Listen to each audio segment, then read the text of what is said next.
All right, let's jump right into one of the most common and, honestly, one of the most frustrating mistakes for Chinese speakers learning English. It all comes down to one tiny verb, to be. If you've ever said something like, he tall, and just felt like something was off, well, you are in exactly the right place. You're going to solve this little mystery for good. So first up, let's take a look at this really common mistake. We're calling this the missing verb mystery, and you're about to see exactly why. Okay, so here's the problem in a nutshell. In Chinese, 他很高 is a perfect sentence. It's completely natural. So it makes total sense to just translate it word for word to he tall. But in English, well, that sentence feels broken, doesn't it?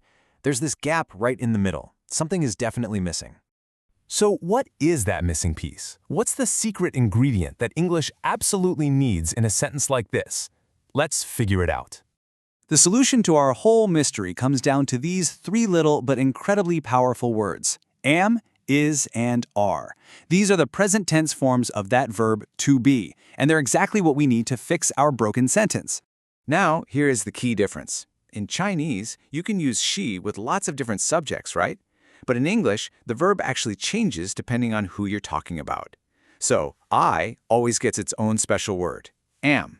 A single person or a single thing, like he, she, or it, that uses is.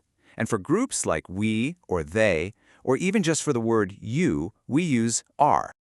And hey, if that feels like a lot to juggle, don't worry. Here's a super simple way to remember it. Just think of I as special, okay? I gets its own private verb, am. For any other single person or thing, just use is. And for everything else, more than one person or the word you, it's always are. That's pretty much the whole system right there. Okay, so we have our tools, am, is, and are. Now let's learn the single most important rule for using them. We're going to call it the bridge rule. So this little verb to be really has three main jobs: telling us someone's identity, telling us their location, and giving us a description. Now those first two are pretty easy, but that third one, description, that's where our mystery is, and it's the most critical one to understand. So first up, identity. This is the easy one, I promise. In English, you say, I am a doctor. In Chinese, 我是医生. See? In this case, am works exactly like 是. It just connects who you are to what you are. No problems here. Okay, next up, location. We say in English, she is in Taipei, and here the word is works just like 在 does in Chinese. So even though the meaning is different from 是, the sentence structure feels kind of similar. So far, so good, right?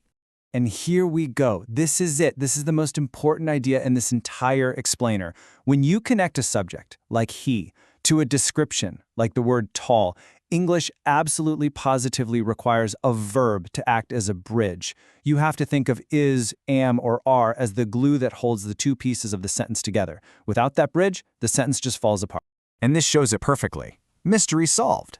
He tall doesn't work because that bridge is missing.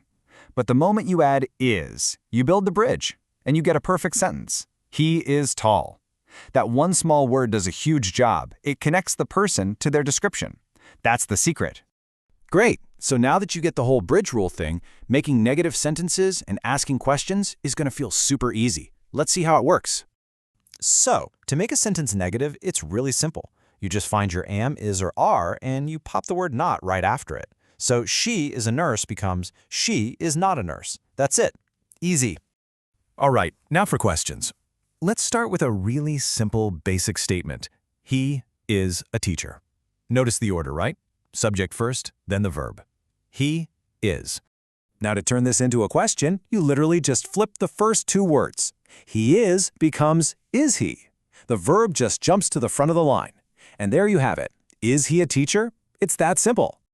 Okay, you've learned the rules, you've seen the examples. Now it's time to really lock in that knowledge with a quick practice round. You ready for this? Okay, first question for you.